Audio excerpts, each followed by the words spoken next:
시편 115편 함께 보겠습니다. 오늘 본문의 주제는 기도입니다. 기도의 응답. 이 기도가 하나님의 자녀들의 특권입니다. 이 특권이라는 것은 사용하지 않으면 효력이 나타나지 않습니다. 그러니까 자녀들이 특권을 받았는데 기도하지 않으면 하나님께서는 무작정 모든 것을 주실 수가 없으세요. 그러니까 자녀들을 풍성케 하나님께서 하시는데 기도의 특권을 통하여서 그렇게 하시겠다고 약속을 하셨습니다. 구하라 그리하면 주실 것이요 얻지 못하면 구하지 아니하며. 이건 하나님의 법칙입니다. 기도의 응답을 통하여서 하나님께서는 우리를 풍성케 하시고 또 하나님을 체험함으로 우리의 믿음과 신앙이 성장하고 성숙할 수 있도록 그렇게 계획을 하셨습니다. 그런데 어떤 분들은 이게 기도의 응답을 잘 받지 못한다라고 하시는 분도 계세요. 어떤 기도의 응답을 받으셨습니까? 하면 잘 대답을 못 하시는 분들도 계십니다. 그 이유는 뭘까요?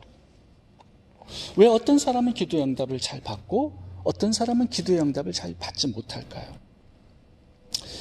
이 기도의 응답에는 이게 하나님의 법칙을 따라야 합니다. 그러니까 무조건 하나님께서 막 기도하는 대로 다 주신다면 이 세상은 굉장히 무질서해질 거예요. 그러니까 하나님의 뜻을 따라서 법을 따라서 이렇게 기도해야 되고 하나님도 그 법을 따라서 기도 응답을 하시는 것입니다. 그래서 오늘 본문을 통해서 우리가 두 가지 기도 응답의 요소를 같이 살펴보도록 하겠습니다. 첫 번째는 하나님의 영광을 목적해야 합니다.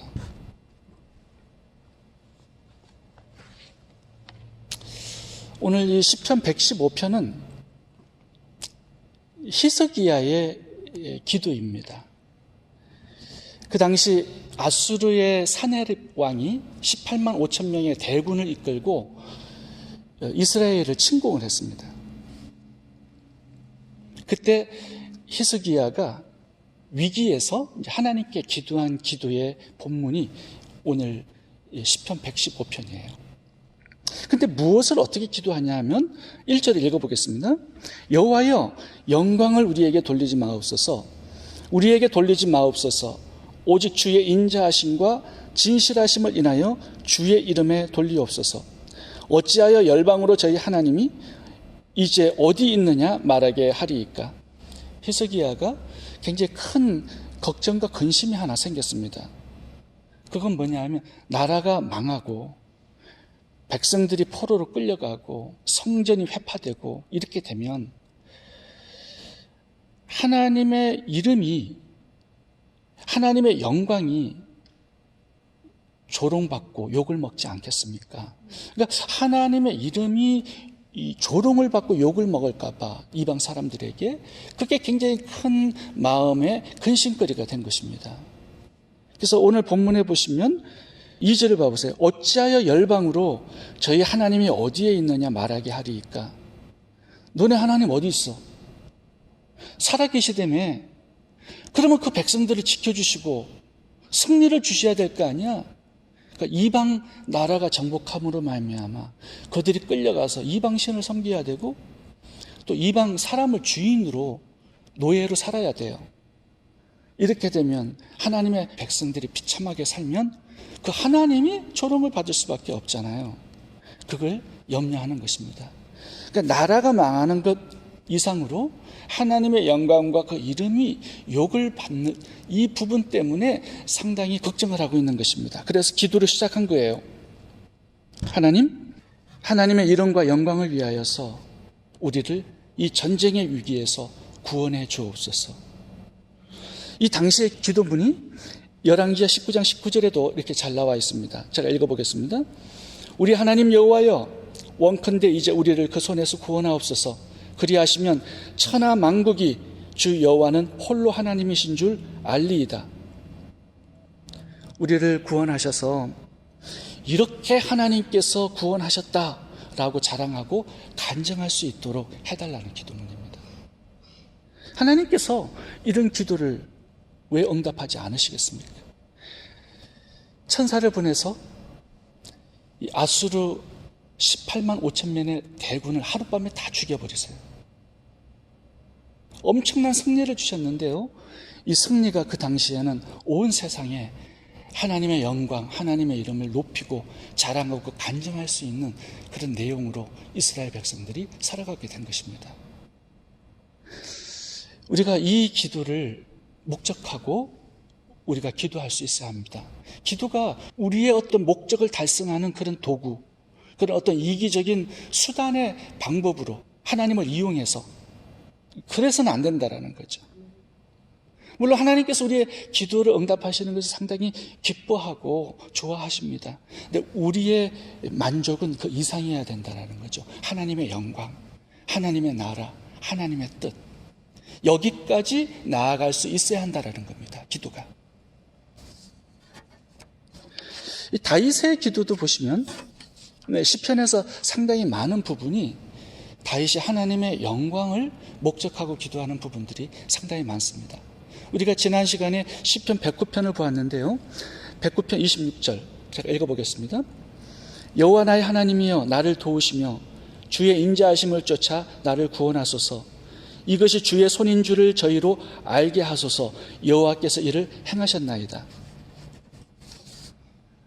나의 문제를 하나님께서 이렇게 도와주셨다. 이렇게 행하여 주셨다. 하나님을 간증하고 자랑할 수 있도록 하나님 나의 기도에 응답해 주세요. 내 문제를 이렇게 해결해 주세요. 이렇게 기도하는 것입니다.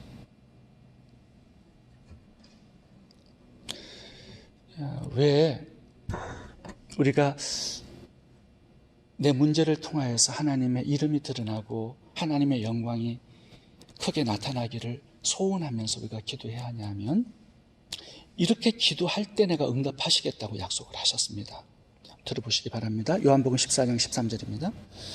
너희가 내 이름으로 무엇을 구하든지 내가 시행하리니 이는 아버지로 하여금 아들을 인하여 영광을 얻으시게 하려 함이라.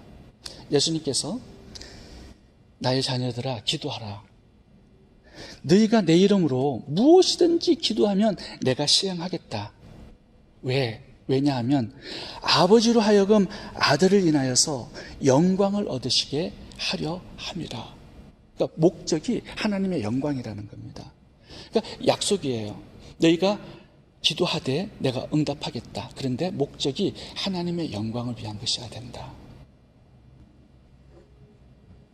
자, 1절을 다시 한번 보겠습니다. 1절에 보시면 두 번 반복하는 구절이 뭐냐면 여호와여 영광을 우리에게 돌리지 마옵소서. 우리에게 돌리지 마옵소서. 지금 히스기야가 몹시 두려워하고 있는 게 있습니다. 그게 뭐냐 하면 내가 이렇게 기도해가지고 18만 5천 명이 하룻밤 사이에 죽어버리고 큰 강대국 아수르가 내 기도 한마디에 패배를 했어. 사람들이 내가 기도해서 이렇게 되었다라고 간증하게 될까봐. 그래서 사람들이 나의 기도, 내 능력에 주목할까봐 그걸 굉장히 두려워하고 있는 것입니다. 내 기도가 오히려 하나님의 영광을 가리고 욕을 먹게 할까봐 두려워하고 있는 거예요. 이 마음이 우리들에게 있어야 합니다. 어떤 사람들 보면 굉장히 자랑하는 분이 계세요. 내가 기도해서 이렇게 되었고, 내가 기도해가지고 내 자녀의 사업장이 이렇게 번성했고, 내가 40일 기도했더니 40일 금식 기도했더니 이 사람의 병이 나았고, 뭐예요? 전부 다 자기 자랑이거든요. 이런 사람들에게 기도 응답을 더 많이 주게 되면 더 많은 제약을 범하게 되는 거기 때문에 기도 응답을 안 주는 게 좋은 기도 응답을 하시는 겁니다. 하나님께서 먹든지 무엇을 하든지 하나님의 영광을 위하여 하라고 말씀을 하세요. 자, 우리의 목적이 하나님의 영광으로 딱 고정이 돼 있잖아요. 사업을 하든지 어떤 직장을 주든지 어떤 금은 보화를 주든지 이게 전부 다 하나님의 영광을 위한 목적이기 때문에 하나님께서 너무 응답해 주고 싶어 하시는 마음이 있으실 겁니다. 내 기도가 응답되는 것보다 하나님의 영광이 얼마나 돌아가느냐, 이것이 우리의 기도의 목표가 되어야 합니다. 하나님의 은혜가 아니고서는 이렇게 될 수 없었어.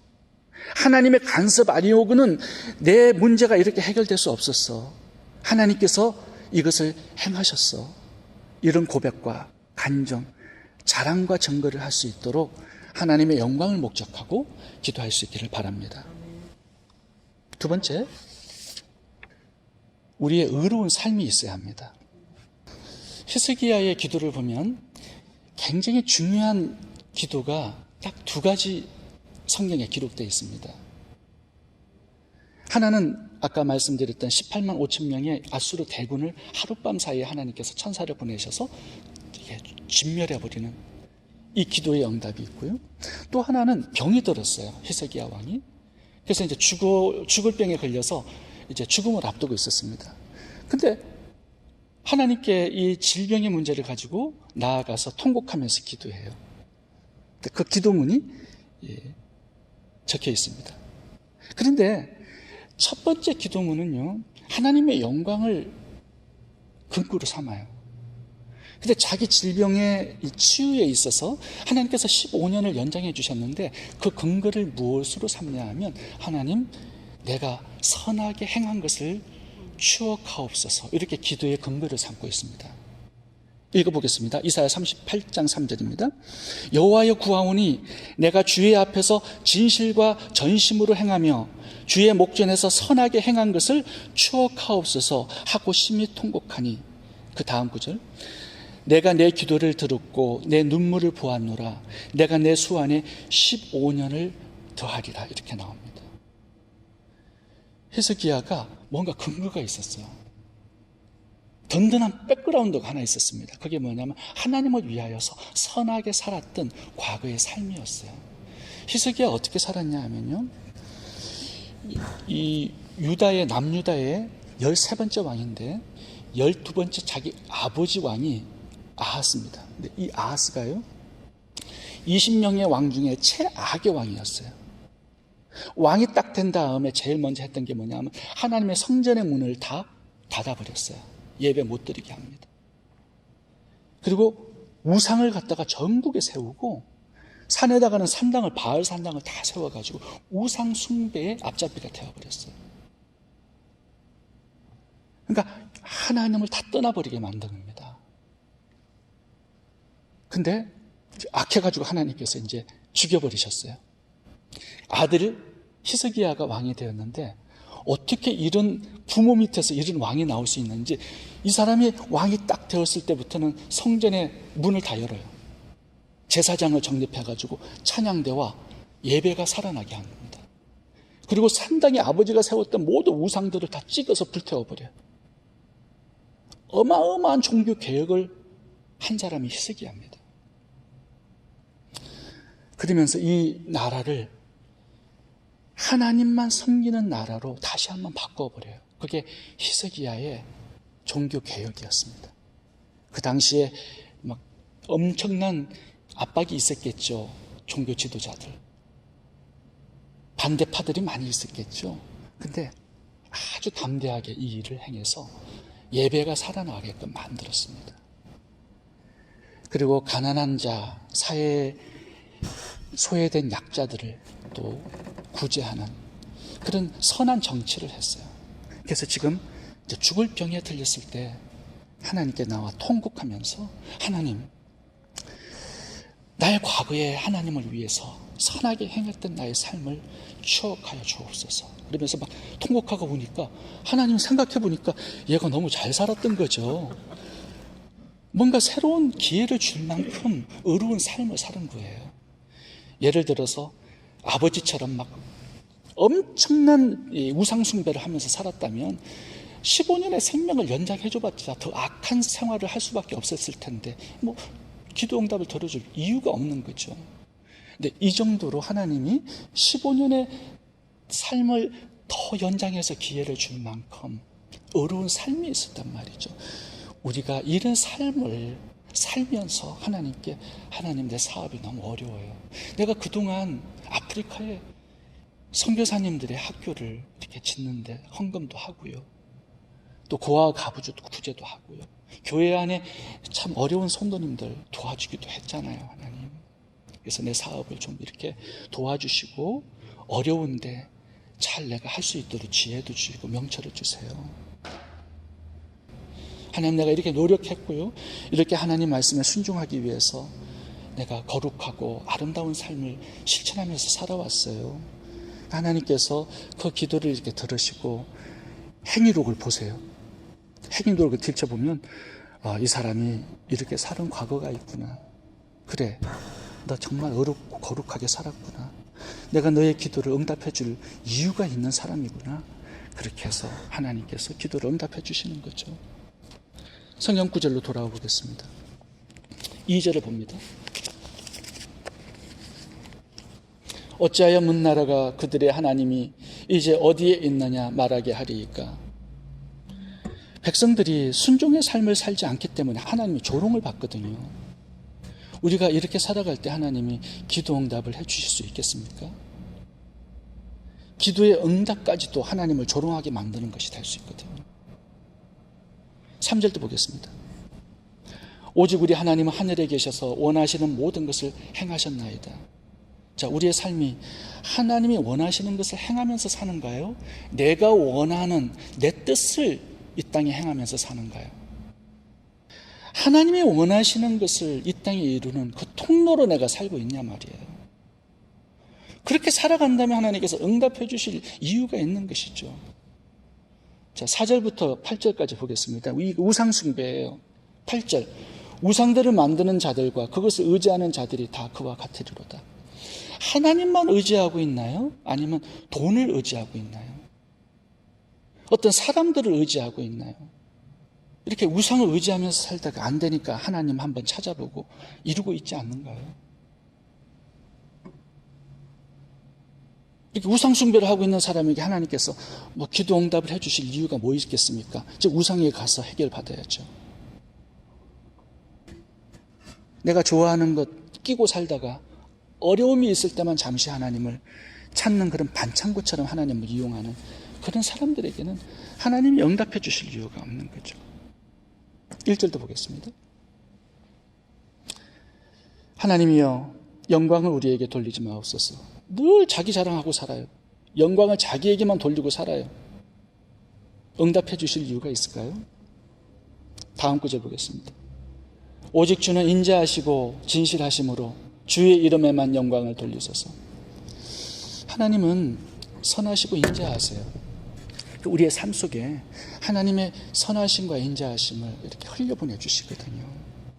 그렇다면 우리도 힘들고 어려운 성도들에게, 이웃들에게 하나님의 선하심과 인자하심을 흘려보내주는 그런 진실한 삶을 살아갈 때 하나님은 더 많은 선하심과 인자하심을 우리들에게 베풀어 주시고 흘려보내 주시겠죠.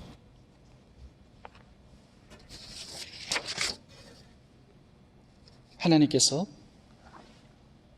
고넬료의 기도를 응답하시면서 이렇게 말한 성경 구절이 있습니다. 사도행전 10장입니다. 고넬료야, 하나님이 내 기도를 들으시고 내 구제를 기억하였으니. 기도와 구제가 함께 나와요.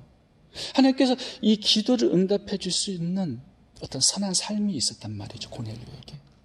그래서 다른 이방인들 제쳐놓고 고넬료를 찾아가셨어요. 성령을 부으세요. 세계 선교의 센터로 사용합니다, 이 가정을. 사르밧가브도 보면요, 하나님이 기근해서 살려달라고 기도를 했을 때 엘리야를 보내요. 엘리야를 공개하라고. 그 선한 삶을 기반으로 해서 하나님께서는 3년 반의 기근에 기적을 응답으로 주신 겁니다. 또 하나는